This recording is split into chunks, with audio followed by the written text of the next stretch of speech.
This is Audible. The Easy Way to Quit Caffeine by Alan Carr, narrated by Paul Thornley. To Colleen Dwyer, an amazing, exceptional person, and a Top Gun Alan Carr's Easy Way therapist. About Easy Way.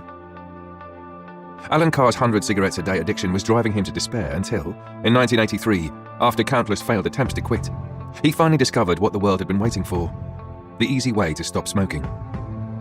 His network of centres now spans the globe, operating in more than 150 cities in over 45 countries. Contact details for these centres are given at the end of this book. The centres offer a genuine money-back guarantee based on which the success rate is over 90%. The Easy Way method is also available in regular book form, e-book format, CD audiobook, digital audiobook, webcast seminar, video on demand, iPhone and Android apps, and DVD.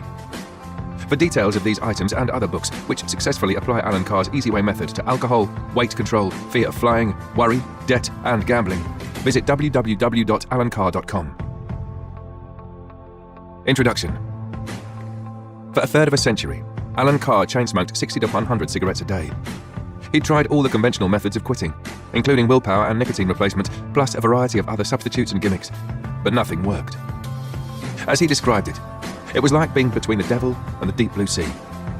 I desperately wanted to quit, but whenever I tried, I was utterly miserable. No matter how long I survived without a cigarette, I never felt completely free. It was as if I had lost my best friend, my crutch, my character, my very personality.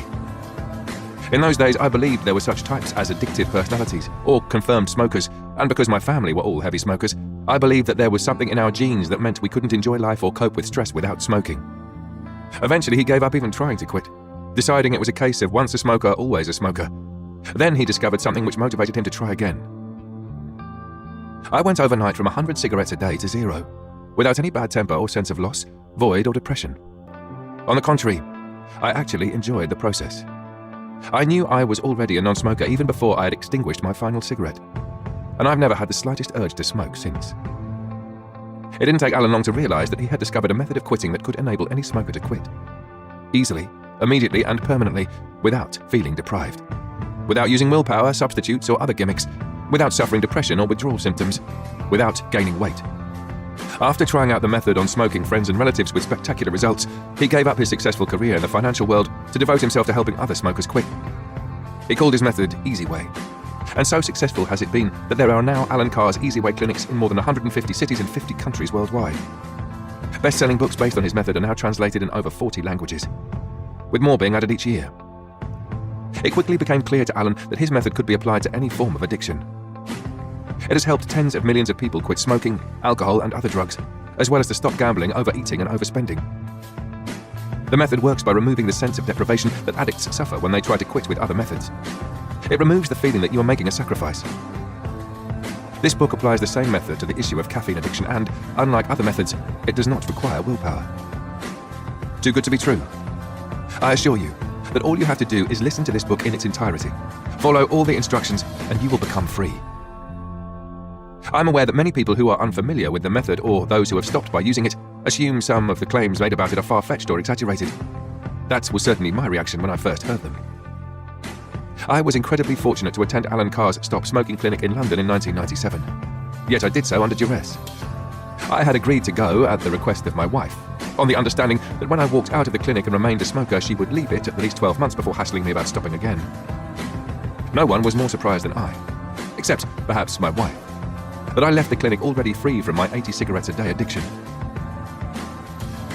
I was so inspired that I hassled and harangued Alan Carr and Robin Haley, then MD, now chairman of Alan Carr's Easy Way, to let me get involved in their quest to cure the world of smoking.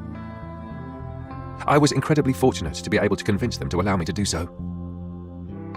Being trained by Alan Carr and Robin Haley was one of the most rewarding experiences of my life.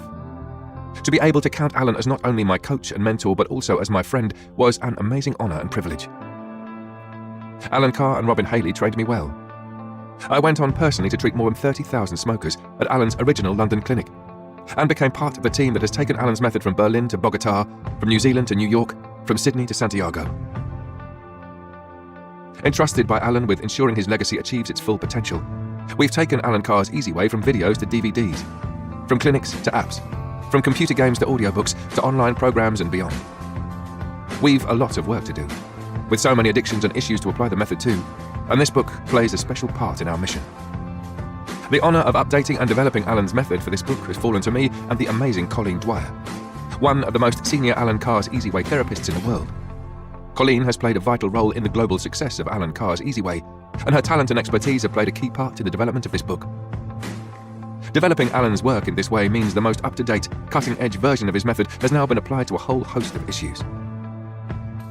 Follow Alan Carr's instructions, and you'll not only find it easy to become free from caffeine, but you'll actually enjoy the process. You won't just be free, you'll be happy to be free. That might sound too good to be true, but listen on. You've got absolutely nothing to lose and everything to gain. John Dicey, Global CEO and Senior Therapist, Alan Carr's Easyway. The easy way to quit caffeine. Most caffeine drinkers are convinced that it's difficult to quit. The problem, we're told, is not only the physical withdrawal, but also that we need to use willpower to resist the craving. The wonderful news is that there is an easy way by which any caffeine addict can quit easily, immediately, and permanently. You will not have to use willpower, suffer withdrawal pangs, or need substitutes. I know you might find this difficult to accept, but it's true. I've been proving it for over 30 years with my books covering a whole range of addictions and issues. They've sold a total of more than 16 million copies so far, almost entirely on the basis of personal recommendation, with people who have escaped from their addiction happily passing news of the method on to others. This book will provide you with an inspiring companion and enable you to stop consuming caffeine, easily, painlessly, and permanently. Let this be the first day of an exciting adventure. The day you start preparing yourself to be free. All you need to do is follow the instructions. In fact, your first instruction is, follow all the instructions. You could spend a lifetime trying to break into a safe and still not succeed. But if you know the correct combination or have a key, it's ridiculously easy. Lose the key or miss one part of the combination, and you'll remain trapped. The key to set you free. This book contains the key, the combination of information you need in order to become free. It will enable you to escape. Your second instruction is, do not quit or cut down until you have finished the book. Please do not try to cut down or stop consuming caffeine until you have listened to the whole of this book. Just carry on consuming caffeine whenever you want, as much as you want until that point. You might find that a strange instruction, but it's important. To find it easy to quit, you must achieve a frame of mind whereby, whenever you think about any caffeinated product, you feel a sense of freedom and relief that you don't consume it anymore. That's the only way to become and remain truly free. Changing, or more accurately, correcting your perception of caffeine will actually be an exciting, eye-opening, and positive experience. No doubt you find that hard to believe, but listen on. You have absolutely nothing to lose and everything to gain.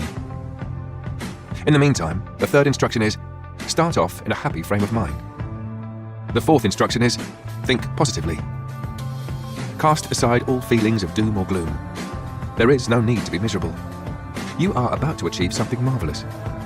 See your journey through this book for what it really is, an exciting challenge. Just think how proud you'll feel when you're free. The fifth instruction is the most difficult to follow. Keep an open mind. New thinking. I can't overemphasize the importance of keeping an open mind. Some people believe my method is a form of brainwashing. Nothing could be further from the truth. But it does involve counter-brainwashing and the reversal of beliefs that you may have held your entire life. Question what you think you know about caffeine. Question what society and convention have led you to believe to be true. If you do that and follow the instructions, you cannot fail. A question of choice. Do you consume caffeine out of choice? It would seem so. You are the one who selects it in the store or cafe, pays for it, and puts it into your body. But are you really acting out of free will? The great caffeine con. If a friend appeared to be getting good returns from an investment, you might be tempted to join them and invest yourself. If it turned out to be a confidence trick resulting in you and your friend losing all your money, would you regard that loss as being incurred through having made a genuine choice? The fact is that you originally invested in a scheme based on phony information. You continue to invest based on the same. You didn't choose to lose your money, you were conned. Your consumption of caffeine is the result of a similar confidence trick. You made a decision to start consuming it based on flawed information. You continue to consume it based on the same misinformation combined with addiction. You chose to have those first experimental cups of coffee or cans of drink, but after that you felt compelled to carry on. Your choice was taken away. If you believe you genuinely chose to consume caffeine, why on earth would you need to listen to this book? You could just choose not to consume it. But it's not quite as simple as that, is it? Who's in charge? You are listening to a book about quitting caffeine. If you wanted to quit playing golf, would you need to listen to a book on how to go about it? The fact that you have experienced difficulties cutting back or ceasing to take caffeine indicates that you are not exercising control or choice. Mass caffeine consumption. Over 80% of adults in the UK use caffeine every day. At what point in your life did you consciously decide to consume caffeine every day and begin to feel uneasy if you didn't? Every single day for the rest of your life is a pretty big commitment to something that you don't really need and something that costs you in terms of time, health, and money. In fact, you never chose to become or to remain a caffeine addict. No one chooses to poison themselves with a toxic liquid. You just got sucked into it like every other caffeine addict on the planet. Don't panic about being an addict. The addiction is actually easy to break once you know how. How do you take your caffeine? How do you consume caffeine? Most likely it will be from one or more of these sources. Precise levels of caffeine in each of these products are not easy to determine, due to variations in the manufacturing process. Coffee of all types, espresso, instant, brewed, black, green and iced tea. Diet Coke, Mountain Dew, normal Coke, Red Bull, 5-Hour Energy, Relentless, energy waters, energy gels. Health drinks like Coke Life and Lucozade. Chocolate contains wide variations. Medicines, diet products, caffeine tablets. What do the experts say? Well, the latest advice from the European Food Safety Authority, EFSA, is that pregnant and lactating women, adolescents and people with liver problems should consume no more than 200 milligrams a day. But what about the rest of us? More harm than good. What are the experts actually measuring? Is caffeine harmful? Can the body take it? My question is not about whether something can be tolerated by the body. My question is, what is the point of taking it at all? For me, alarm bells start ringing when people justify something by minimizing the negatives. I'm not asking, does caffeine do more harm than good? I'm asking, what good is there? What is the benefit? Guidelines like, consume no more than 2 cups a day, reinforce the idea of a little bit of what you fancy does you good. But there is no nutritional value in caffeine. By definition, it's pure junk. More importantly, it can easily be avoided. Tolerance. With any addictive drug, you build up a tolerance to it. So let's say we take a view that 300 milligrams a day is acceptable. Will it stay at 300 milligrams a day? Have you noticed your caffeine consumption creeping up? Telling someone to limit their intake of an addictive drug is like telling someone that they can jump off the top of a cliff as long as they don't fall more than a few meters. Your body can survive consuming junk. But that in itself is not a reason for doing so. Do you want to stop? Of course you do. That's why you're listening to this book. I don't blame you. Caffeine does nothing for you. It's an addictive substance that benefits only the corporations selling it. And they're doing so in ever-increasing ranges of products. Like any addiction, it keeps you coming back for more. So what's in it for you? Maybe you've heard of studies claiming that caffeine provides all sorts of benefits, such as reducing the risk of Alzheimer's and improving memory and concentration. Is that why you consume it? Caffeine crazy. Did you have a fear of Alzheimer's or memory and concentration loss when you consumed your first energy drink or latte? The fact is that caffeine doesn't reduce the risk of Alzheimer's, nor does it aid memory or concentration. So what are your personal reasons for taking caffeine? People give various arguments for it. We are curious, intelligent, and like to think of ourselves as logical. So we want to make sense of things. We therefore say things like, I like the taste and smell. It helps me concentrate. It gives me energy. It's sociable. It's a source of antioxidants. It helps me keep my weight down. It's a habit. Taste. Do you recall your first experience of the taste? It was probably a cup of coffee. Most people remember that they really didn't like the taste. It's a bitter substance that tastes horrible. Your first experience of it was probably with milk and sugar to disguise the true taste. Of course, these days, youngsters suffer a double blow as their first experience of caffeine, most likely in the form of a so-called energy drink, is also laden with huge doses of sugar.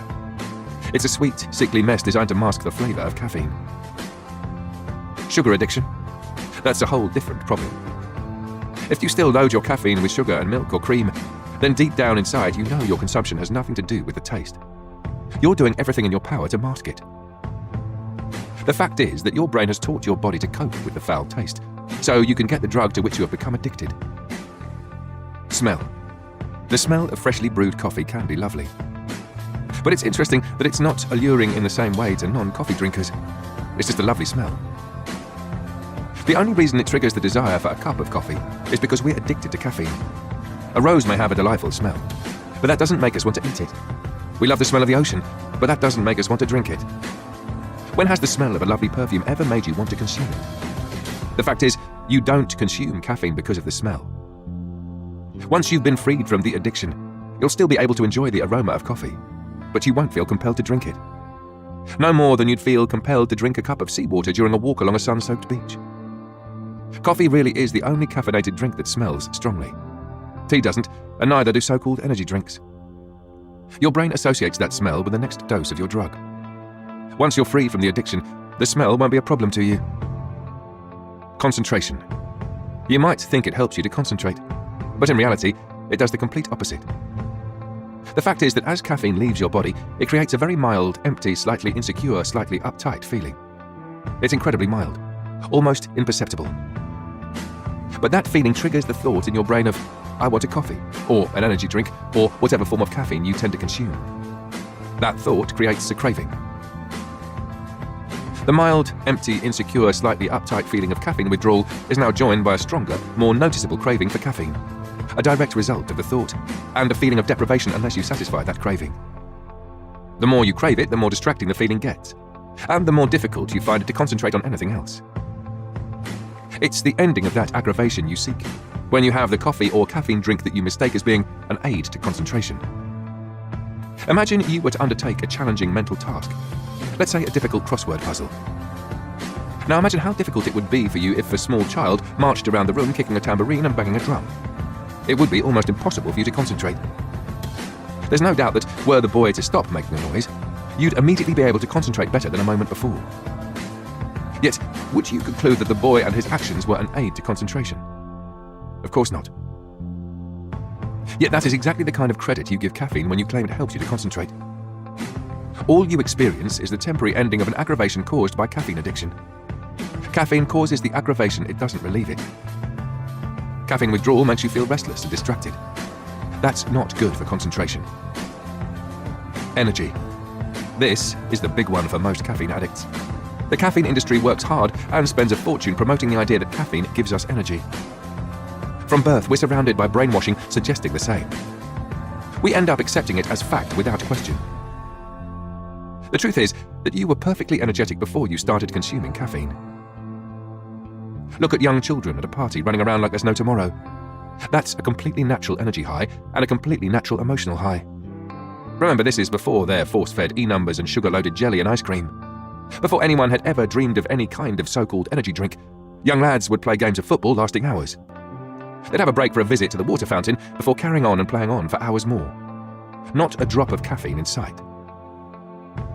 In fact, one of the saddest things about the modern-day caffeine trap, and for that matter the sugar trap, is that perfectly healthy, vivacious, athletic and energetic kids are being conned into believing they have to drink caffeine-loaded sugar bombs to take part in sports or simple leisure pursuits. As they get older, they're even conned into drinking the same kind of caffeine and sugar bombs with their first experiences of drinking alcohol. The sight of school kids downing cans of energy drink on their way to school in place of breakfast is incredibly sad. Even as an adult, your natural state should be to feel energized anyway. If you're not sick, you should have more than enough energy to enjoy whatever you want to do in life. If you really are tired, then your body is asking for sleep and rest, not caffeine. Taking caffeine is like taking out a payday loan. A quick injection of cash, energy, and they've got you hooked in, with interest for the rest of your life, with you having to go back for more again and again and again until the day you do something about it. The reality is that caffeine addiction makes you permanently tired and exhausted. Take a look at anyone with a caffeine problem. They look tired, run down and ready to drop. The irony is that the only thing that's stopping them from returning to their energetic, athletic, vivacious former self is the one thing they think they need to function: caffeine. For the few occasions in life when we need a little help to get through a late shift or to keep us going until the end of a long day, there are many natural, harmless, non-addictive and healthy stimulants to help temporarily carry us through. The fact is, if you get caffeine out of your life, you won't feel in need of any stimulants. You'll be brimming with energy. Is caffeine sociable? It's you that's sociable, not caffeine. Caffeine doesn't chat, tell jokes or funny stories, listen to your problems or make people feel comfortable. In fact, the lie about coffee being sociable is laid bare merely by popping your head into any high street coffee bar. Most of the time, you'll see people queuing for coffee or sitting drinking coffee in silence, not saying a word to each other. How sociable is that? People talk about meeting at the coffee machine to justify their addiction to drinking coffee. But think about it. We refer to water cooler chat, meaning gossip that occurs when people bump into each other and engage socially by the water cooler in the office. You can still bump into people by the water cooler. Water is everything that coffee and caffeine products are not. And at the times when you genuinely want to get together with friends over a drink, you have plenty of options that don't include caffeine. And never forget, it's the situation that's sociable, not the drink. The norm. The assertion that a reason for consuming caffeine is that it's the cultural norm would be amusing if it wasn't so silly. At one time, it was the cultural norm to perform rain dances and to burn people accused of witchcraft. The history of mankind is peppered with behaviour that at one time was considered normal, but is now clearly seen as bizarre or abhorrent. The consumption of caffeine will one day be consigned to the history books. Future generations will wonder why on earth we inflicted it upon ourselves. Antioxidants. People didn't even know what antioxidants were until 1954. Now people use them as an excuse for all kinds of indulgence. If it's antioxidants you're after, then you're better off eating grapes, strawberries, blueberries, apples, or any of the other natural, healthy, nutritious foods that contain them. Foods in their natural state contain a balance of nutrients for your body. Nature should be our guide. We know instinctively that processing coffee beans or tea leaves, extracting an addictive ingredient and consuming it, is ludicrous. Contriving lame excuses for doing so makes us feel stupid. Being addicted to anything damages our self-esteem. We know deep down we're lying to ourselves. Habit. We don't do anything purely out of habit. Habit just describes the autopilot element of our behaviour. Do you dress, brush your teeth, or eat out of habit? No. However, as we have been performing these tasks every day throughout our lives, we have developed a routine around them. If, for any reason, we want to change that routine or habit, we can do so without any problem at all. I've been in the habit of brushing my teeth before my morning shower ever since I can remember. It's become completely automatic. Yet if I wanted to switch to doing so after my shower, it would be easy. We don't get into the habit of drinking coffee and then get addicted to caffeine. It's the other way around. Hooked. We get addicted to caffeine and then get into the routine or habit of consuming it at regular intervals. Once your brainwashed perception of the drug has been corrected and you're free from the addiction, your previous habit of grabbing a coffee on the way to work might make you think about the subject. But it won't make you want to do it, nor will it require you to use willpower or make you feel deprived. Remember in the past when you attempted to cut down, control, or stop consuming caffeine. You didn't start by changing your perception of the drug. Instead, you felt as if you were missing out on something that gave you a genuine pleasure or crutch. No wonder you failed. This time it's going to be different. We are going to remove all the brainwashing and the illusions which made you feel as if you were making a sacrifice. This time, you won't even be tempted to start again. Wake up and smell the coffee. So why do you continue to take caffeine? What is the motivation? If it's not the antioxidants, or the energy, or the enhanced concentration, or the smell, or the taste, or the sociability, or the habit, or because it's the cultural norm, then why do millions of people do it? Why do you do it? You fell into one of the most subtle traps that man and nature have ever combined to lay. Special moments. Most people consider certain occasions when they consume caffeine as more special than others. When do you have your favourite caffeinated drink? The first one in the morning? The one at mid-morning break? The one after a meal? The first one in the morning isn't any different from the third or fourth one in the day. How can identical drinks appear so different? The drink never changes, but our perception of it does. Special moments when we consume caffeine invariably occur after a period of abstinence, i.e. when we've gone without for a while. The longer the period, the more special it seems to be when we are finally allowed our little fix. The other factor involved in most special moments is exactly that. Some moments are special in themselves. Hooking up in a cafe with a friend for a catch-up, relaxing after a meal, chilling out with colleagues during a break from work, or taking a break from shopping. These are all moments of genuine pleasure. When we consume caffeine at those times, we mistakenly give the credit for the pleasure we experience to the drug. One of my closest friends told me about how, when she used to go on holidays as a child to her uncle's farm, she found the farmyard smelled disgusting. She quickly got over it, and nowadays she finds that very same smell quite lovely, as it conjures up magical memories. It's clear that her holidays as a child weren't good because of the smell, but in spite of it. Your breaks aren't enjoyable because of the caffeine, but in spite of it. The smell of caffeine may well bring to mind pleasant associations, but not because the caffeine itself contributed to the experience. So how does the addiction work? It can be frightening to admit that you're addicted to a drug, even one as socially acceptable and prevalent as caffeine. But thankfully, the addiction is easy to break once you understand it. The Little Monster. Caffeine is a physically addictive drug, which means that after you consume it, it creates physical withdrawal. This withdrawal takes the form of a mild, empty, slightly insecure, slightly uptight feeling. It's so mild, it's almost imperceptible. When you take another dose of the drug, that mild, empty, insecure feeling temporarily disappears, leaving you feeling normal again. In fact, you take each dose of caffeine merely to try to return to the feeling you had all the time before you became addicted. It's like a little monster inside your body that feeds on caffeine. If you don't feed it, it complains. Feed it, and the feelings disappear for a while, only to return as the latest dose withdraws from your body. When you break free from caffeine addiction, you're going to starve that little monster to death. Don't worry. The physical withdrawal is very slight, and getting rid of the little monster is easy, provided you're in the right frame of mind and follow some simple instructions, which I will provide later. The difficulty is not the physical withdrawal itself, but the fact that it acts as a trigger for the real problem. The big monster. From birth, we're brainwashed into believing that we get some kind of benefit or crutch from caffeine, that it helps us concentrate, increases our energy levels and productivity, that it helps us socialize and be more competitive in sport. The effect of the little monster seems to confirm this. When you consume caffeine, that empty, insecure, slightly uptight feeling disappears for a while, and you do feel less empty, less insecure, and less uptight than you did a moment before. Withdrawal makes us feel physically lethargic while mentally restless. It is distracting and therefore impairs concentration. Each dose of caffeine seems to relieve these symptoms, and we are therefore fooled into believing that we get a genuine pleasure or crutch from it.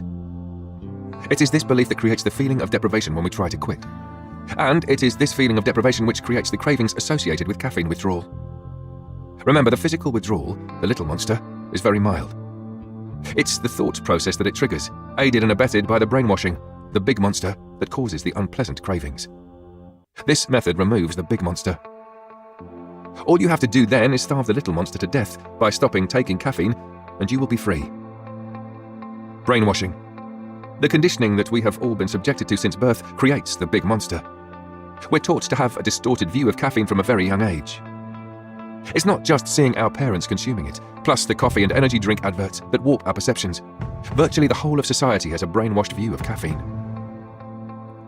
Caffeine is seen as an affordable and accessible pleasure. Sophisticated, sociable, and enjoyable. It's seen as something that can boost our endurance at work or in sports. Something that can be beneficial when consumed in moderation, but may cause some small problems if taken in larger doses. In other words, it's viewed as an innocuous addiction that presents no real problems to the average user. But the reality is something entirely different. Caffeine is a bitter, addictive drug, which is a naturally occurring insecticide in certain plants. It attacks the central nervous system. Large corporations understand only too well the addictive nature of the drug and, like sugar, they are adding it to as many of their products as they can, often justified by the ludicrous assertion that it's just flavoring. Have you ever tasted pure caffeine? It's a bitter substance which tastes terrible. One of the worst aspects of the brainwashing is that our own failed attempts to stop, as well as those of others, make us conclude that it's very difficult to escape and that, even if we do manage to quit, we'll feel deprived for the rest of our lives. No wonder we find it so hard to stop. The side effects of caffeine: headaches, lethargy, calories from the products it is mixed with, dehydration, liver and other organ damage, jittery wired feelings, irritability, decreased insulin sensitivity, raised blood pressure, heart palpitations, expense, stained teeth, insomnia, limited attention span, coffee breath, low self-esteem as a result of being controlled by a drug. Caffeine is recognized as a highly addictive drug. It is a naturally occurring insecticide of the coffee bean, or more accurately, coffee seed. Beware poison. Pure caffeine is extremely toxic. Incidents of youngsters being taken seriously ill, and in some cases dying, from taking pure caffeine powder are sadly becoming more frequent. Seemingly harmless caffeine products such as energy drinks are also causing serious problems. A 2014 study from the American Heart Association indicated that 40% of the 5,156 calls to poison centers for energy drink exposure involved children under the age of 6. In most cases, the parents didn't know the children had drunk an energy drink. Many of the calls indicated that the children were suffering serious side effects, such as abnormal heart rhythms and seizures. Be careful. Pharmaceutical-grade caffeine comes with the following message. Warning. May be harmful if inhaled or swallowed. Inhalation causes rapid heart rate, excitement, dizziness, pain, collapse, hypertension, fever, shortness of breath, may cause headache, insomnia, nausea, vomiting, stomach pain, collapse, and convulsions. Fatalities have been known to occur. Of course, you're extremely unlikely to have experienced the symptoms described in these extreme cases. However, it's important that you start to see caffeine as it really is, rather than as society generally regards it. After all, if it were harmless, you wouldn't be listening to this book. Cutting down. Cutting down or trying to control an addiction doesn't work. It takes tremendous willpower and makes the drug appear more precious, just as dieting makes food appear more precious. You find yourself wishing your life away waiting for your next fix. In addition to that, you're causing yourself to suffer withdrawal pangs. When you do finally indulge yourself, the relief, both physical and mental, is increased. So the illusion of pleasure is also increased, and you become more psychologically addicted. Eventually, your willpower runs out, and you usually end up consuming even more caffeine than before. In fact, the situation is far worse than it first appears. Because caffeine is a poison, the body develops a tolerance for it. In the early days when we're learning to consume it, all we're really doing is teaching our brains and bodies to cope with the foul taste of the poison. After a while, the body begins to tolerate it. Indeed, such is the brainwashing that we end up actually believing we enjoy the taste. This process is double-edged. On the one hand, it means you can consume caffeine without it seeming unpleasant. But it also means that you don't completely relieve the withdrawal symptoms with each fix. This is why, as we go through life, the natural tendency is to consume more and more. The more you imbibe, the more your tolerance develops, and the more you feel you need. If you can recall your first shot of caffeine, whether it was a coffee, tea, energy drink, or whatever, you will probably remember that it tasted foul. You may also remember that it made you feel jittery and on edge. You certainly would not have imagined that years later you would feel so dependent on it that you would be listening to a book on how to quit. However, when that caffeine started to leave your body, you began to get that insecure feeling. It's so slight that you would not have even been aware of it. If you have another dose of caffeine within that withdrawal period, you get an immediate boost. The empty, insecure feeling disappears and you feel better than you did just a moment before. However, that subsequent dose of caffeine now leaves your body, and again you experience that empty, insecure feeling of caffeine withdrawal. The lifelong chain has started. Once we're addicted, we receive a boost whenever we take a hit of caffeine. This is not just an illusion. We do actually feel better than a moment before. What we don't realize is that all we are doing is consuming caffeine to feel like a non-caffeine addict. To feel how we felt before we had our first ever shot of the drug. We are now constantly undergoing the empty, insecure feeling created by caffeine withdrawal. Each time we experience that partial relief when we take caffeine, it reinforces the brainwashing and perpetuates the illusion that we get some kind of pleasure or benefit from it. The worst thing that happens is that it begins to dawn on us that we no longer take caffeine when we choose to or want to. Now we have to consume it every day. And the mere thought of not having it can create panic. Although we may try to block our minds to the fact, we instinctively sense that something evil has taken possession of us.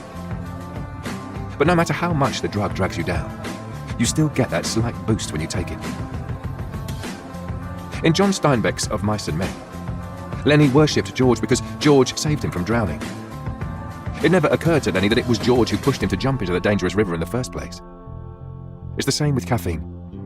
In fact, the lower the drug drags us down, the more grateful we are for the little boosts it seems to give us, and the more dependent we feel on it. You cannot be truly happy as an addict. You can only be truly happy once you are free. I promise you that with the right approach, it takes no willpower. You can be happy and relaxed about quitting and enjoy the process. It takes no willpower at all to avoid watching a movie that doesn't interest you. That's what it's like when Easyway sets you free. What about keeping the special ones? The problem is not the caffeine itself. The problem is the brainwashing. If you think that the occasional coffee, tea, or energy drink provides some sort of pleasure or benefit, then you haven't seen through the illusion, and you'll see a million doses in the same way. Maybe I'll quit tomorrow. So when will you stop consuming caffeine? After you spend £20,000, $26,500, the average amount a caffeine addict spends on caffeine in a lifetime. Does that sound like an inflated figure? Research indicates that a heavy coffee drinker consumes more than 21 cups each working week, forking out as much as £2,000, $2,650 a year on cappuccinos, lattes and espressos.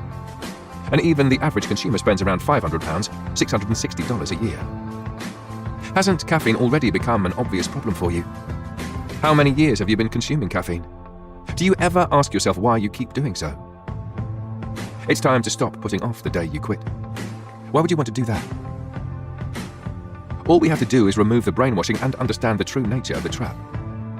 Maybe you're resistant to the idea that you're an addict. Really? If that's the case, why on earth would you be needing to listen to this book? High or low? Does caffeine give you a high or a low?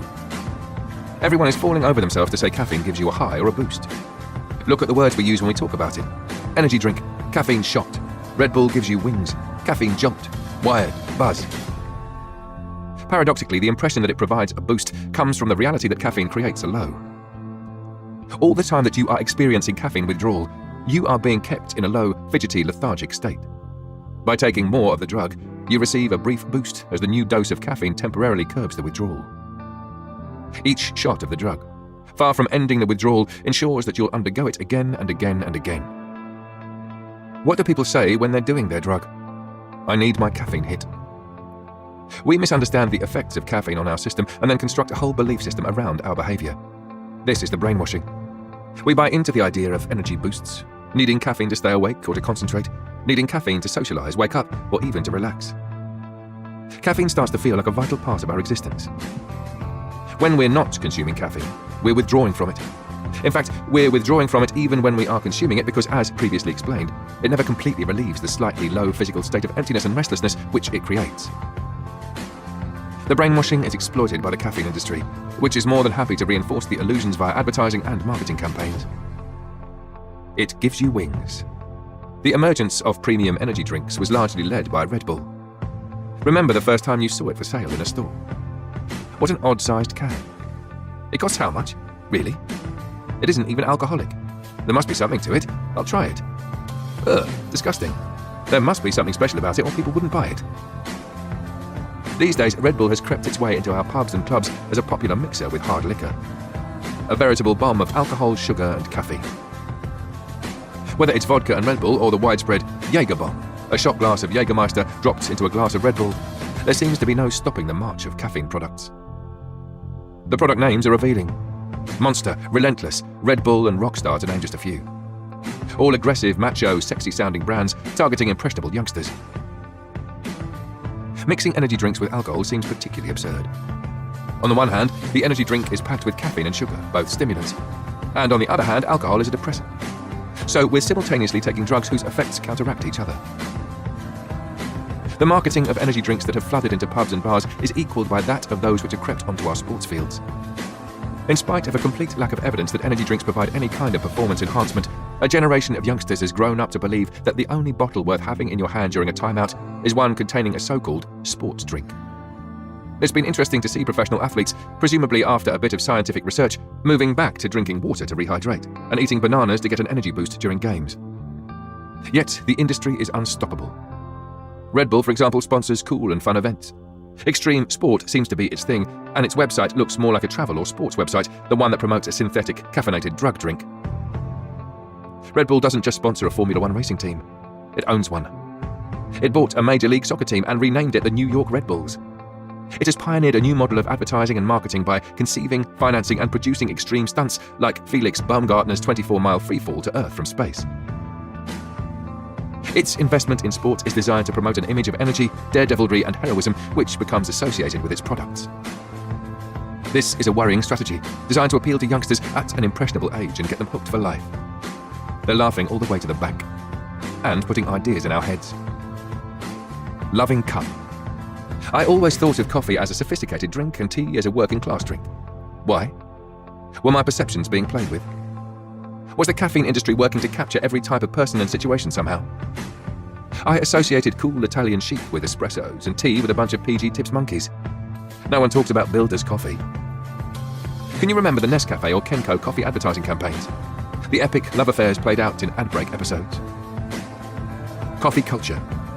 What is society's perception of caffeine? One of life's little pleasures? Nothing to worry about. Sophisticated. Flavoursome, mature person's beverage. Sociable. A stimulant that'll perk you up. Associated with the good life. Associated with a general need in the morning. Sexy, glamorous, cool, sporty, energy-giving, etc. It's become all things to all people. Energy. If you want a burst of energy, there are lots of things you can do. Listening to your favourite song can be incredibly energising.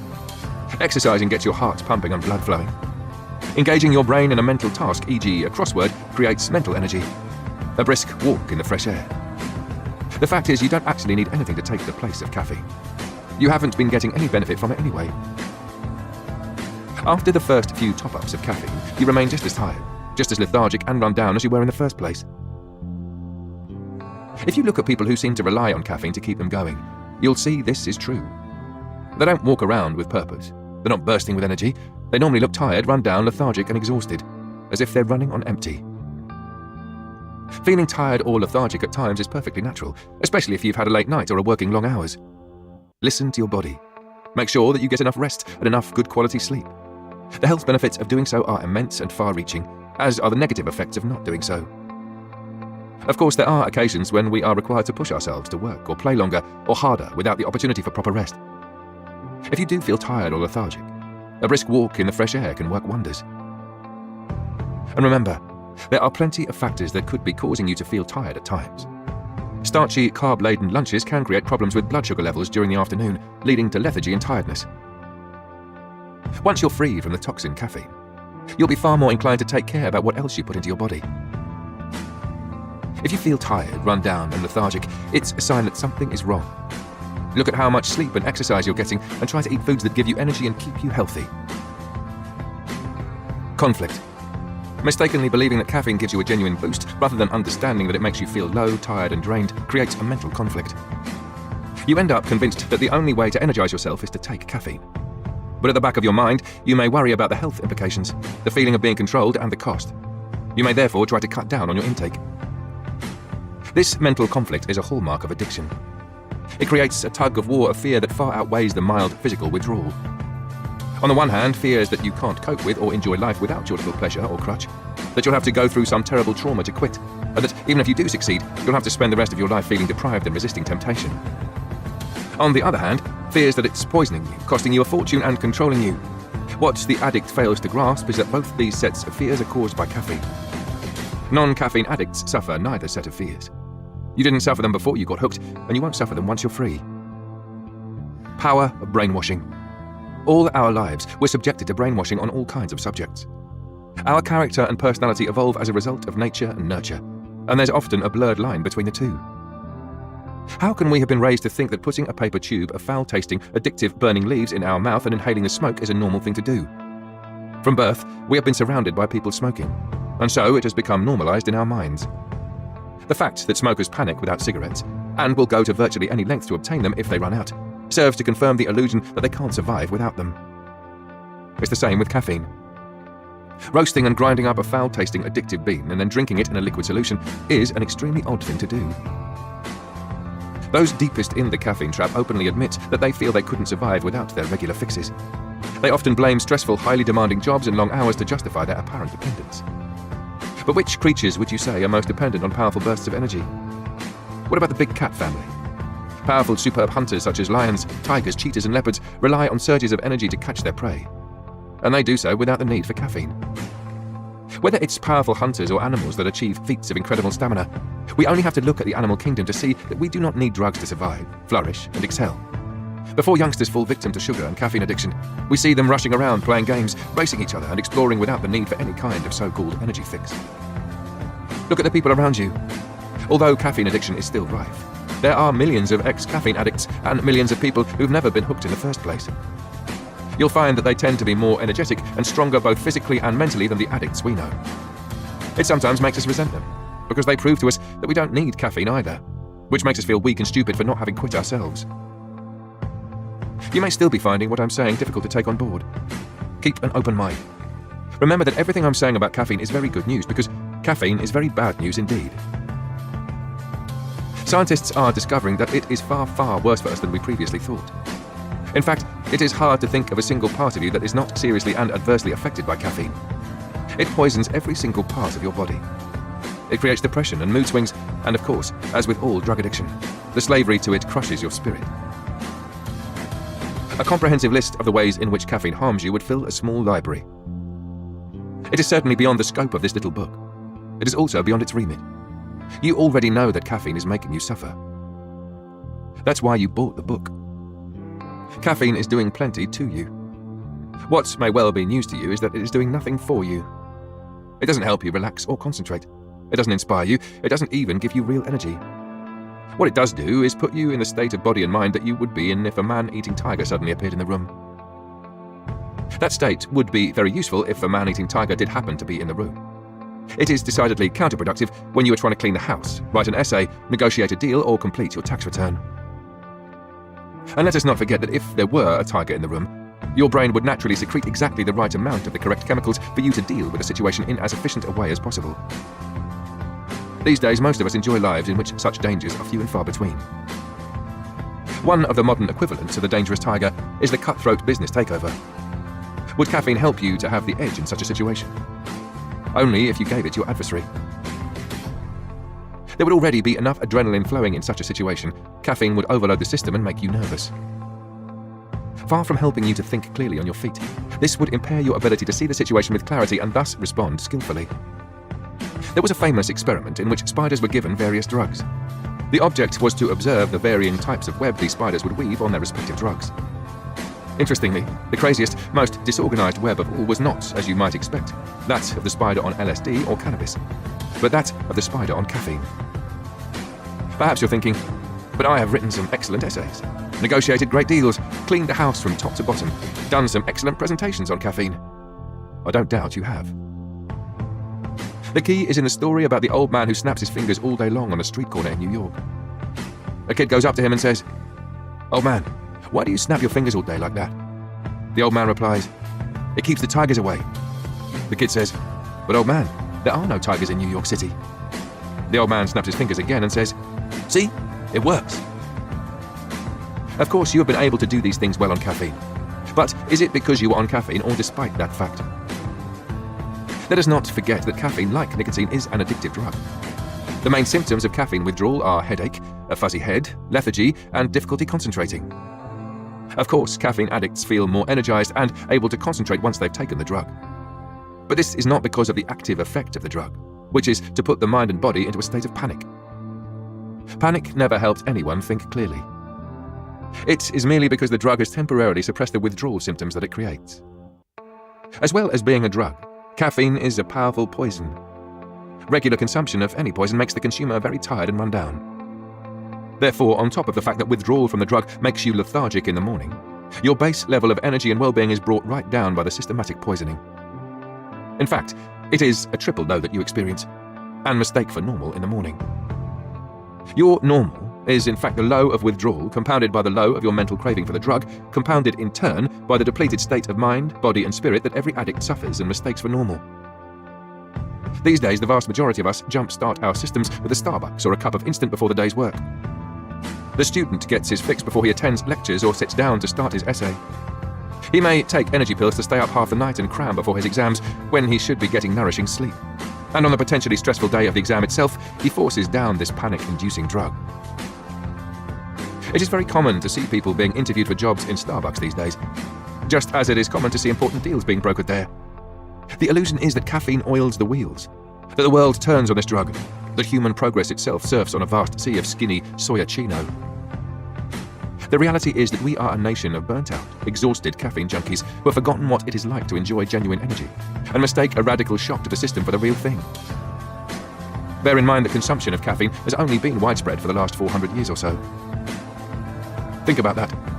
Chaucer wrote the Canterbury Tales without recourse to this drug. Michelangelo painted the Sistine Chapel as a result of his determination, hard work, skill, talent, and drive, without needing a single, let alone a double espresso. Leonardo da Vinci didn't need a caramel macchiato to paint the Mona Lisa or the Last Supper, and the Roman Empire was built without a single black Americano, flat white, or can of Monster.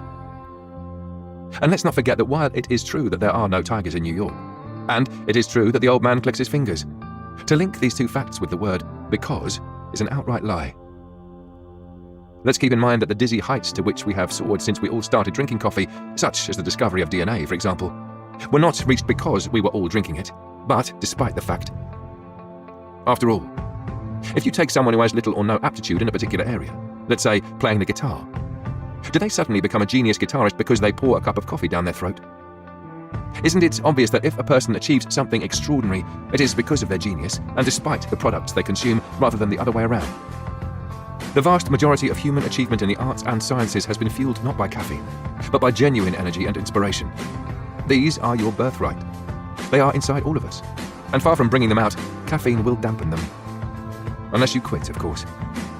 The caffeine trap is a bit like someone who hasn't got a broken leg buying a crutch that is riddled with woodworm. So why do we do it? Why do we continue to consume caffeine? Caffeinated drinks don't even quench our thirst. We're almost force-fed caffeine, as food manufacturers mercilessly add it to the most surprising foods. Breakfast cereals, soft drinks, chocolate bars, snacks, desserts. The list goes on and on. We're brainwashed into believing that it's something we need as part of our everyday life. That at any time we feel down or tired, there's a magic potion that will make us feel better. The big monster is lurking in our minds. When we have caffeine for the first time, the little monster is created. Remember how the addiction works. The first shot creates an empty, insecure feeling, and subsequent shots seem to take that feeling away. This is what awakens the big monster. We do feel better the moment we have another shot of caffeine, but it's just the ending of the dissatisfied feeling created by the drug itself. The longer the period of abstinence, the greater the sense of relief when we finally have our fix. What about the pleasure? Most of us experience caffeine for the first time in a way that makes tasting it almost impossible. It usually takes the form of tea or coffee whose taste is masked by milk and sugar. Even cocoa and hot chocolate, which contain relatively low levels of caffeine, are normally sweetened with sugar. Give a child unsweetened tea, coffee or hot chocolate and they'll wince at the taste. It's only when we add milk and sugar that we can begin to find it remotely palatable. In fact, we never enjoy the taste, which is why most people tend to obliterate it with additives. Eventually, we build up a tolerance to the foul taste, so we can get the drug into our body with the least aggravation. We either learn to cope without the milk and sugar because we know they're also bad for us and tend to make us put on weight, or we persist with sweetened, frothy cappuccinos or lattes which disguise the taste. These days, energy drinks do much the same thing, and they're trapping youngsters at an even earlier age.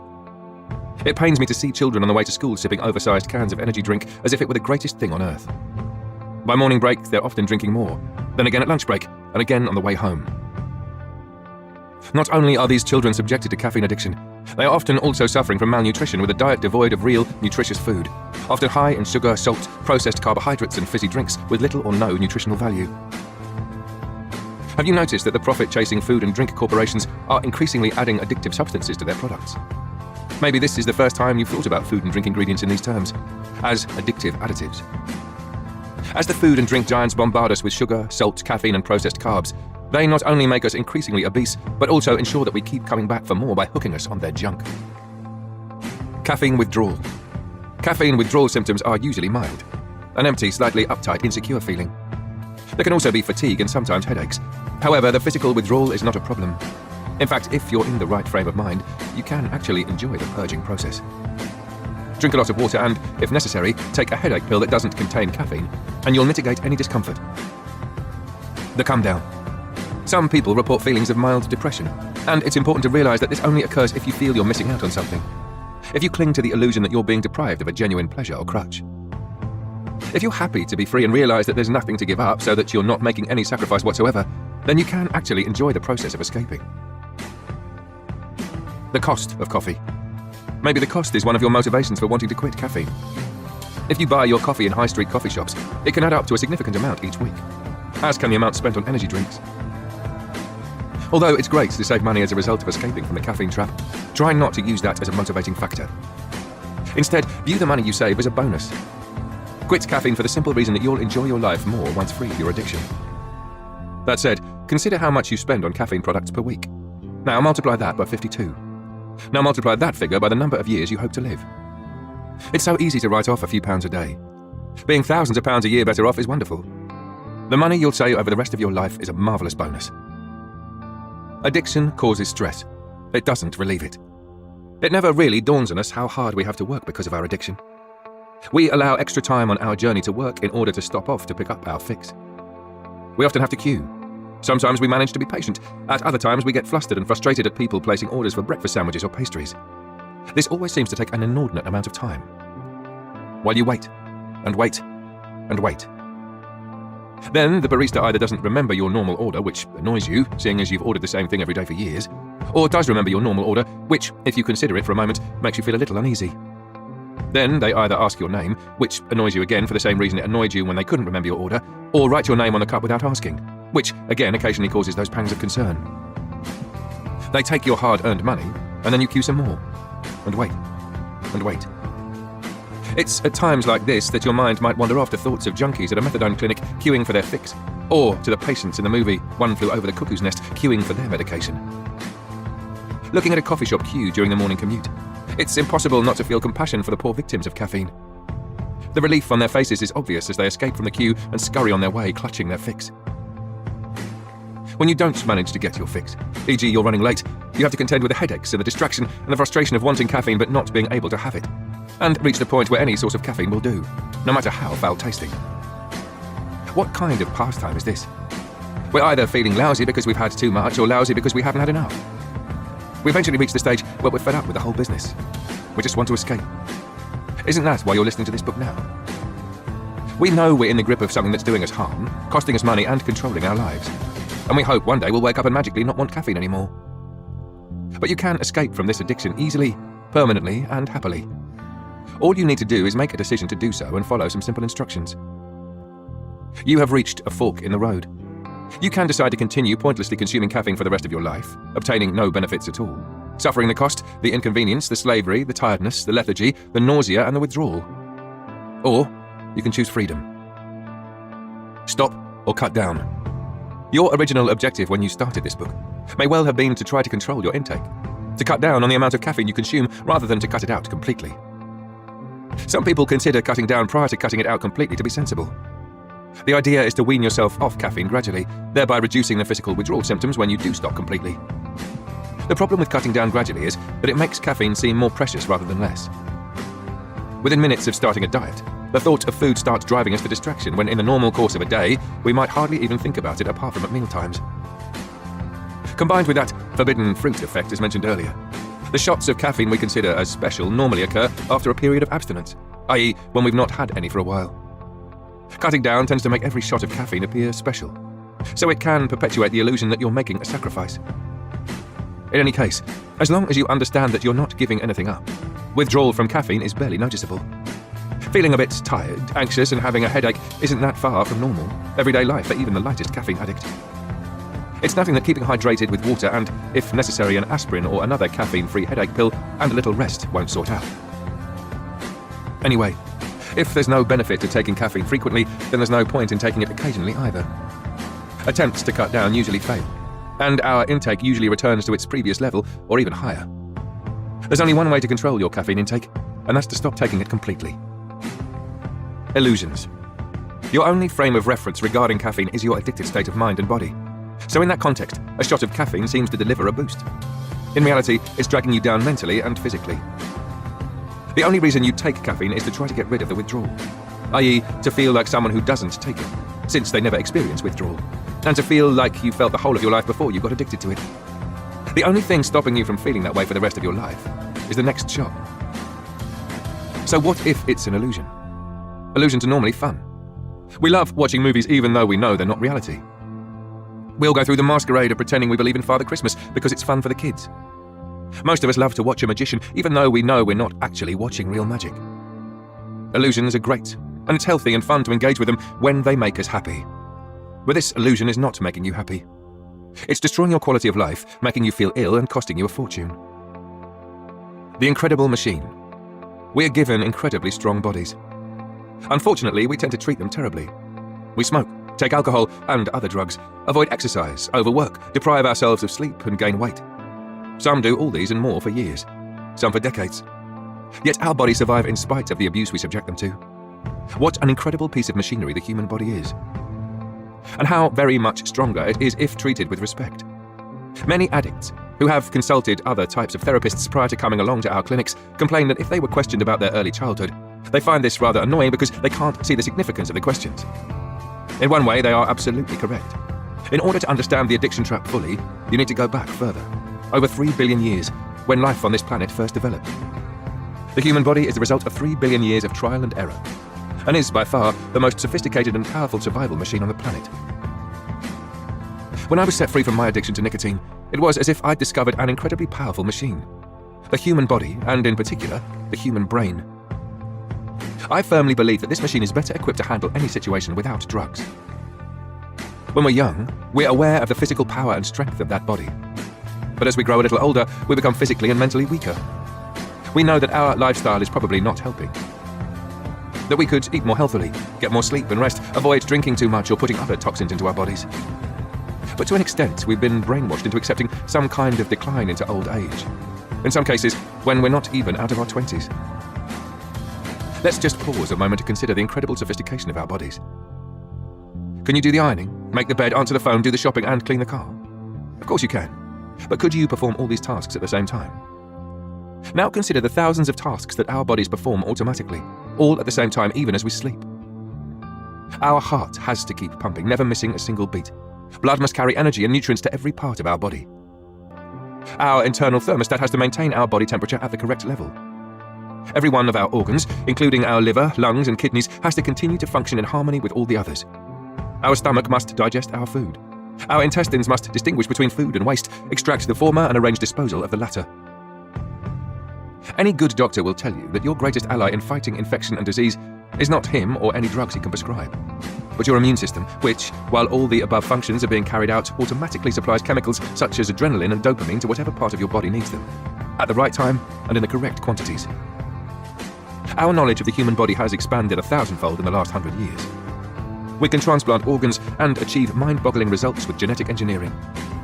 However, the greatest experts on these subjects admit that this increased insight into the functioning of the human body makes them realize how little we understand about the workings of that incredible machine. All too often it has been shown that in the long run, the interventions that we undertake with our limited knowledge cause many more problems than they solve. If your highly sophisticated computer developed a fault, would you let a gorilla try to fix it? One scientist described unfolding knowledge about the workings of the human body so far as being like clearing a space of approximately 12-foot circumference in the center of a huge forest. Clear just one more yard all round, and you suddenly have a circumference of over 30 feet to clear. Clear just another yard, and you are now confronted by a circumference of 50 feet. The human body is by far the most powerful survival machine on the planet. It is 1,000,000 times more sophisticated than the most powerful spacecraft made by mankind. If the oil in our car showed the slightest discoloration, we would have it changed. If we had treated our car as we have abused our bodies over the years, they'd break down and need to be scrapped immediately.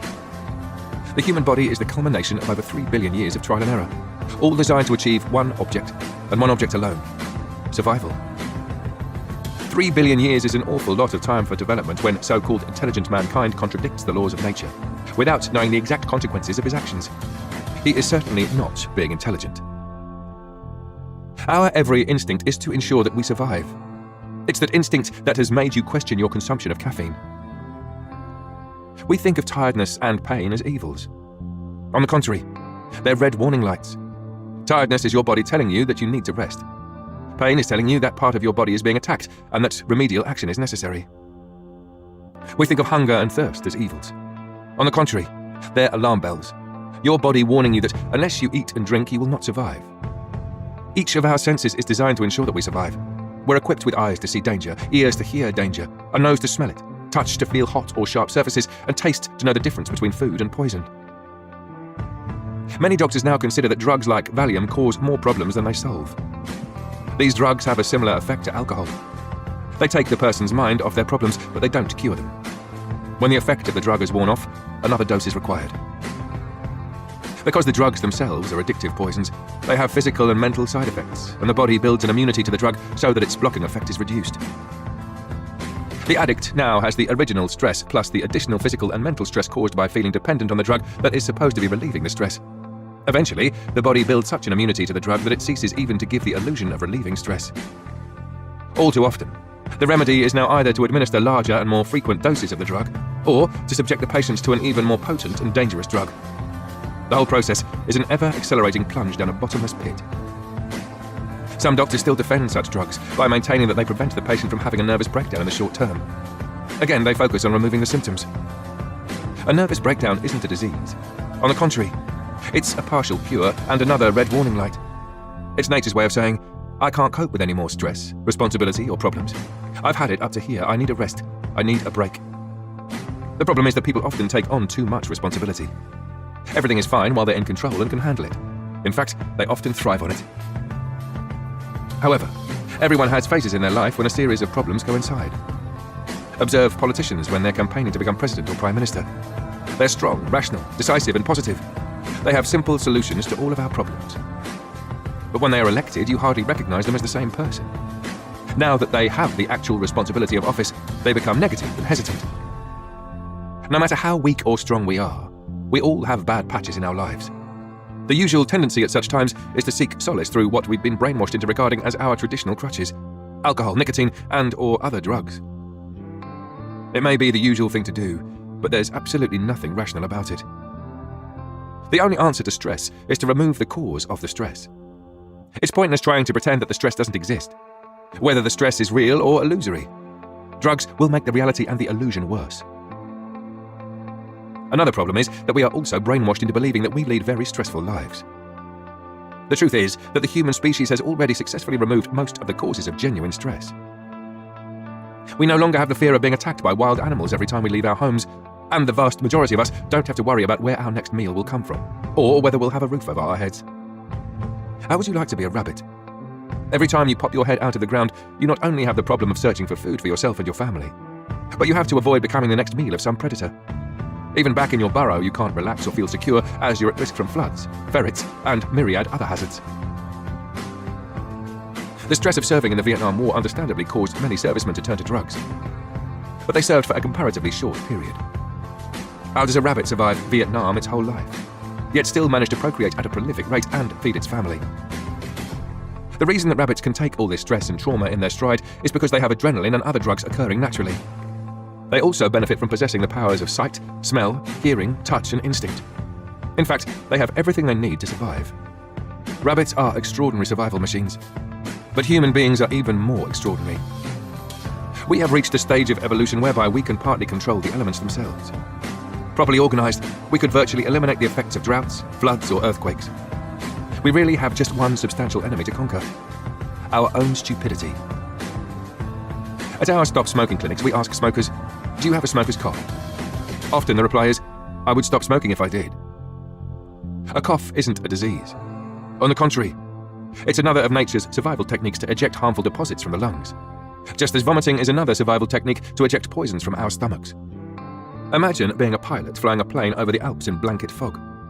You'd be entirely dependent on your instruments: altimeter, radar, speedometer, fuel gauge, compass, etc. Even if they were all functioning properly, it would still be a very scary business indeed, particularly if you had a fear of flying, as I once had. You notice that your altitude has dropped to 8,000 feet, knowing that the higher peaks are in excess of 16,000 feet. You wouldn't feel safe until you'd increased your altitude to above the tallest peak, plus a margin for error. What would you think of some idiot who said, why don't you just adjust the calibration on your altimeter to read 18,000 feet? That would be even dumber than removing the oil warning light rather than topping up the oil, or replacing a fuse with a nail because it kept blowing. Taking a drug means that you are altering the calibration of one or more of your senses, which are the instruments on which your well-being depends. A classic example is drinking and driving. The biggest idiot on earth wouldn't dream of altering the settings on his altimeter if he was flying over the Alps in a blanket fog, or at any other time. Yet that is effectively what we do when we take drugs. The increased security, courage, confidence, and happiness we experience when we free ourselves from addiction is truly priceless.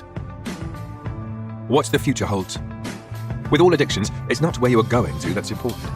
It's what you are escaping from that counts. But nothing can beat sitting in your garden on a summer's morning with the sun shining and pouring a freshly made cup of aromatic coffee while reading the newspaper. Well, there is something that beats that. Sitting in the morning, summer sunshine, enjoying your garden, reading the newspaper without the need or desire to consume an addictive, toxic substance that regularly makes you feel moody and suffer headaches if you can't have it, or makes you feel ill, tired, and generally lousy and controls you while costing you a fortune at the same time. The real pleasure in that situation comes from the sunshine and the warmth of it on your face. It comes from having a leisurely start to your day. It comes from enjoying the view of the garden and reading the newspaper in absolute relaxation and peace. The coffee has only ever been sneaking a ride on the back of these lovely components that make up the moment. What is addiction? Don't get caught up with what other so-called experts say about addiction. They are unwittingly adding to the fear and confusion surrounding the subject. Addiction is not an all-powerful mystical phenomenon or a permanent illness or condition that you can never free yourself from. At its root is a simple misunderstanding. Your brain mistakes caffeine as providing relief from caffeine withdrawal rather than being the cause of it. This back-to-front thinking allows the brainwashing to take root, i.e. the illusion that caffeine provides us with a genuine pleasure or crutch, and grow in our mind. This creates a feeling of deprivation when we try to cut down or quit. Your freedom from the trap. To free yourself from this addiction requires a few basic corrections to your perceptions. Then you just have to follow some simple instructions. The final shot and the instructions. Do you feel ready to quit? By now you should be champing at the bit. If you're not, then please review the text again. It's perfectly natural to feel nervous, so don't be concerned if you are. I have excellent news for you. You are about to consume the only caffeine that can bring you true enjoyment. Your final shot. Get it clear in your mind. There is nothing bad happening in your life today. There is, in fact, something wonderful happening. This is one of those rare occasions when you are making marvelous positive gains and losing absolutely nothing. There's a massive upside and no downside whatsoever. So, approach the process of stopping not with gloom or doom, but with a feeling of excitement, of relief that your addiction is behind you, and of elation that you are finally free. Enjoy being free right from the moment you have your final shot. Before you take your final shot of caffeine, I need to issue a warning. It's one thing to escape from the caffeine trap, but you need to ensure that you don't fall into it again. There are two main dangers, and you need to be prepared for them both. One is that you'll have a late night, or a run of late nights at work, or a heavy weekend that leaves you tired, run down and lethargic. There will always be some helpful soul, with the best of intentions, that will try to force a coffee or caffeine drink down your throat. That shot of caffeine would re-trigger the addiction and restart the whole nightmare that you are now escaping from. It would ensure you feel tired, run down and lethargic for the rest of your life. Remember that. The second danger is that because Easyway makes it easy to quit, you can fall into the trap of thinking, what possible harm can there be in having just one shot? Even if I did get hooked again, I'll find it easy to quit again. The moment you even start to ponder the thought of having just one shot, you are no longer following the Easyway method. So make a point of reminding yourself how lucky you are to be free, and how miserable being a slave to caffeine made you. Remember, there is no such thing as just one shot. See it as it really is, the whole lifetime's chain. Some people question the need for a final shot of caffeine. Perhaps it does sound contradictory for me to say that caffeine does absolutely nothing for you whatsoever, and then recommend you have a final shot. I do so for good reasons. Not least of which is that the main difficulty in quitting is the doubt. When do you become free? It is important that you realize you will have achieved your goal the moment you finish your final shot. Whether that be a can of energy drink, a double espresso, or a bucket-sized cup of black Americano. The moment you finish it, you are free. Within a few days or weeks, you will experience either a sporting or social or stressful or tiring situation when previously you would have automatically turned to caffeine. Yet on this occasion, it will suddenly occur to you that the need or desire to drink caffeine simply didn't even cross your mind. It's a wonderful moment when you know that you are free. I call it the moment of revelation. Don't wait for it to happen. Just enjoy it when it does. This is a very special day. We like to ritualize and celebrate special days like birthdays and weddings, and this is certainly one you will want to remember. So why not celebrate your last shot of caffeine? Let's get it out of the way now, so that you can be free for the rest of your life. Before you drink it, take time out to close your eyes and make a solemn vow. A commitment to yourself that it will be your last ever shot of caffeine. Concentrate on the foul taste, and ponder how you were once conned into paying a fortune just to pour that filthy poison down your throat. Get on with enjoying your life. Having made what you know to be the correct decision, never, ever question that decision. This is one of the key differences between Easyway and the willpower method. The difficulty in quitting lies not in the physical withdrawal pangs, but in continuing mentally to crave the drug and in questioning or doubting your decision never to take it again. Some decisions in life are difficult. We have to weigh up the pros and the cons. But there are no pros whatsoever to consuming caffeine. If you begin to question your decision, you will start to crave caffeine. You will feel miserable and deprived if you don't have any, and you will feel even more miserable if you do. 1. There are many people who have a huge vested interest in ensuring you never escape from the caffeine trap. They want to keep you scared and confused. Remember, you're making a marvelous decision, and one that you know is correct even as you make it. Challenge any argument in favour of taking caffeine again. Question any so-called evidence that seeks to support the illusion that it provides any genuine pleasure or crutch. Understand where that evidence comes from and in whose interest it's presented. 2. Don't think, I must never have caffeine again. That would create a feeling of deprivation. Instead, start with the feeling, isn't it great? My life is no longer affected by caffeine. I'm free. 3. Do not, I repeat, do not try to avoid thinking about caffeine. Let me illustrate the futility of attempting to do that. I would like you not to think about a huge pink elephant. What have you started to think about? It's impossible to deliberately not think about something. In fact, the more you try, the more you think about it. In any case, there's no need not to think about it. There's nothing bad happening. It's what you're thinking that's important. If you think, I'd love a coffee, or I need caffeine, or when will I be free? You'll make yourself miserable. But if you think, fantastic, I'm free, you'll enjoy thinking about caffeine. And the more you think about it, the happier you'll be. 4. Be aware that for the next few days there will be a little monster inside your body wanting to be fed. The feeling might register as just a slight, empty, insecure feeling. Or just a feeling of, I want some caffeine. You may feel a little tired or lethargic or have a headache. Either way, don't worry about it. Remember, that is what you've been suffering ever since you fell into the trap. And it is so slight we don't even know it's there most of the time. The great news is that you know that little monster is dying. You're starving it of caffeine. Think of it as such. Any headaches or tiredness are all part of the monster's demands for caffeine. It is he who is dependent on caffeine, not you. Once you realise that he has lost his power over you, the situation is immediately reversed. You now control him. You are going to starve him of caffeine and revel in his death throes. 5. Don't worry if you occasionally forget that you've quit. By that, I don't mean you can have the occasional shot. I mean, don't panic if the thought, I'll have some, enters your mind. Or if when someone asks if you want a coffee, you say yes on autopilot. At those times, relax. Confirm you just forgot that you quit and feel good about being free. Don't feel foolish telling the friend who's getting you a coffee to cancel your order. They'll understand and find it impressive that you managed to forget that you quit. It's not a bad sign.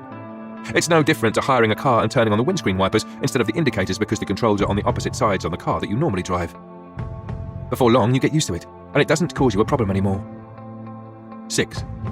Don't panic if you accidentally have caffeine. Take care to check the ingredients of soft drinks, medications, and foods before you buy them. On the rare occasion that you might discover that you accidentally imbibed caffeine, just brush it off. Consider it like the rumble strip on the hard shoulder of the motorway. A warning to take more care and keep clearly in mind the fact that you got away with it does not mean it's possible for you to have the occasional shot deliberately. 7. Don't wait to be a non-caffeine addict. You become one the moment you have your final shot. This is where people on the willpower method struggle. They think they have to take one day at a time, or that somehow they have to survive for a certain amount of time before they can be free. You don't need to do that.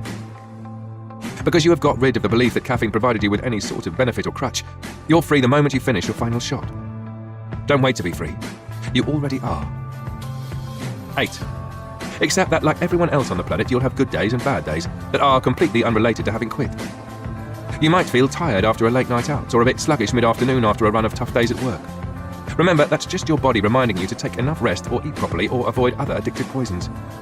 It's not a reason to take caffeine. At such times, feel good about having escaped from the caffeine trap and focus on the fact that you'd feel 10 times worse if you were still a caffeine addict. 9. Realise that you are in control of the craving and not the other way around. People often ask how long it takes for the little monster to die and for the cravings to end. The fact is that within a few days you'll feel a whole lot better.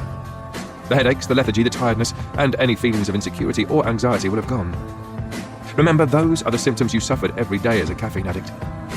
Whether the thought, I want a shot, is triggered by the little monster, or the fact that you momentarily forgot that you quit, or for any other reason, you are still in control. You have the choice of either reminding yourself that you are free from the whole nightmare, or starting to mope for caffeine. These are wonderful moments to remind yourself how lucky you are to be free. 10. Don't mourn. If a relative or friend dies, you go through a period of mourning. No matter how great the trauma, time does begin to heal the wound and life goes on. But you are still left with a void that may never completely go. When people quit caffeine by using willpower, they go through a similar mourning process. They know they'll be better off without it, but retain their brainwashed view of it. They believe they're giving up a genuine friend, pleasure, or crutch and can remain vulnerable to the drug for the rest of their life. It only takes one bad day, late night, or tough week at work before they reach for their old friend. In no time at all, they end up back in the trap. However, if your mortal enemy dies, there's no need to mourn. In fact, it's a cause for celebration and you can rejoice for the rest of your life. It's your choice. You can spend the next few days moping because you can no longer have caffeine. Or, for the rest of your life, whenever the subject of caffeine crosses your mind, you can think, fantastic, I'm free. 11. Don't change your life in any other way purely because you quit caffeine. If you enjoy meeting friends in a cafe during breaks from work or shopping, then carry on doing so. When you use willpower to quit caffeine, those can be difficult moments when you feel deprived and envious of others. With Easyway, you will be able to relax, enjoy the company of your friends, and feel great about being free. 12. Resist the temptation to convert your friends. Once you're free, it's only natural to want to help your friends escape too. But even good friends can become very defensive if they feel they are being preached to or judged. Far better to have them inspired by the ease with which you carry on life as normal without being bothered by caffeine. When they see you full of energy and perfectly able to cope with the stresses and strains and late nights of life without the need for caffeine, they'll be inspired to ask you how you got free. They'll be far more receptive at that point than if you attempted to convert them directly. 13. Don't use substitutes.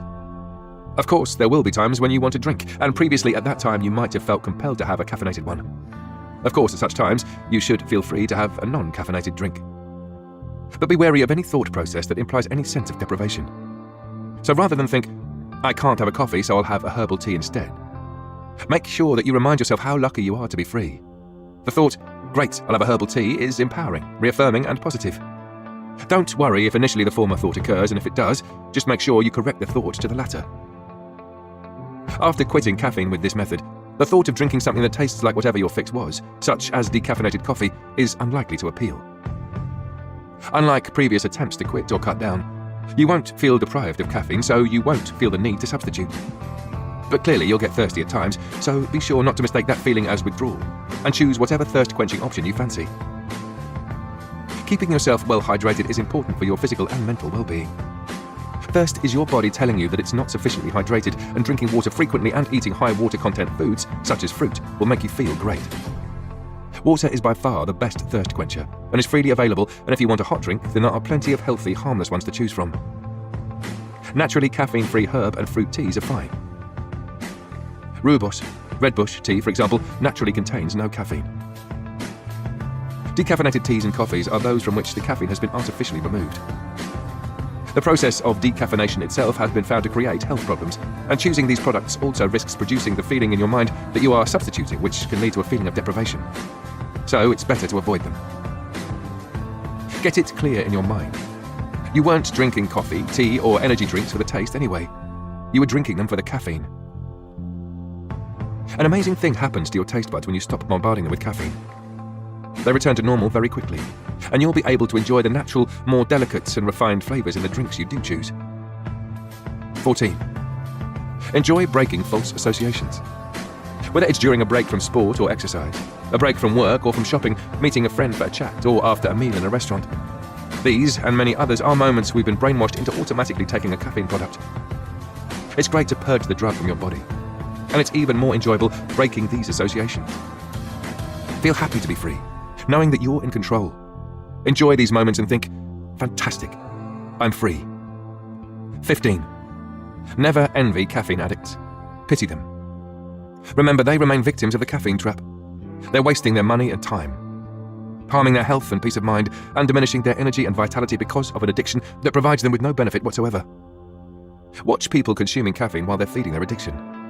Does it look like they are enjoying some amazing treat? If it appears to be relaxing them, see it for what it really is.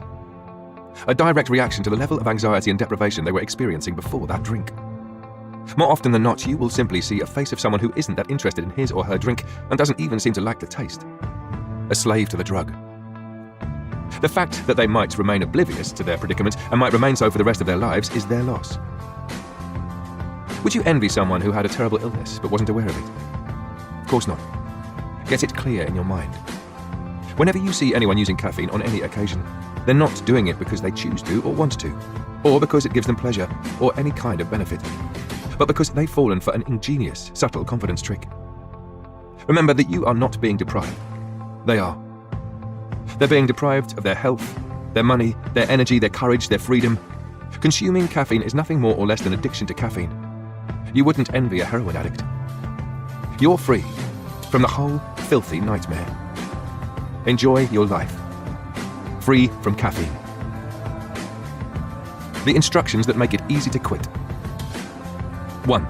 Cultivate the attitude, isn't it great? My life is no longer affected by caffeine, I'm free. 2. Never ever doubt your decision. You know it's the right one, and there's absolutely nothing to give up. 3. Do not, I repeat, do not try to avoid thinking about caffeine. 4. Be aware that the little monster exists, but don't worry about him. 5. Don't worry if you occasionally forget that you've quit caffeine. 6. Check for caffeine in the ingredients of soft drinks, foods, snacks, and medications. 7. Don't wait to be a non-caffeine addict. 8. Accept that like everyone else on the planet, you'll have good days and bad days. 9. Realize that you are in control of the craving and not the other way round. 10. Don't mourn the death of an enemy. 11. Don't change your life in any other way just because you quit caffeine. 12. Don't try to convert your friends unless they seek your help. 13. Don't use substitutes. Be wary of any thought process that implies any sense of deprivation. When you make choices, think, great, I'll have, rather than thinking you're missing out on something. 14. Always think, fantastic, I'm free. Never envy caffeine addicts.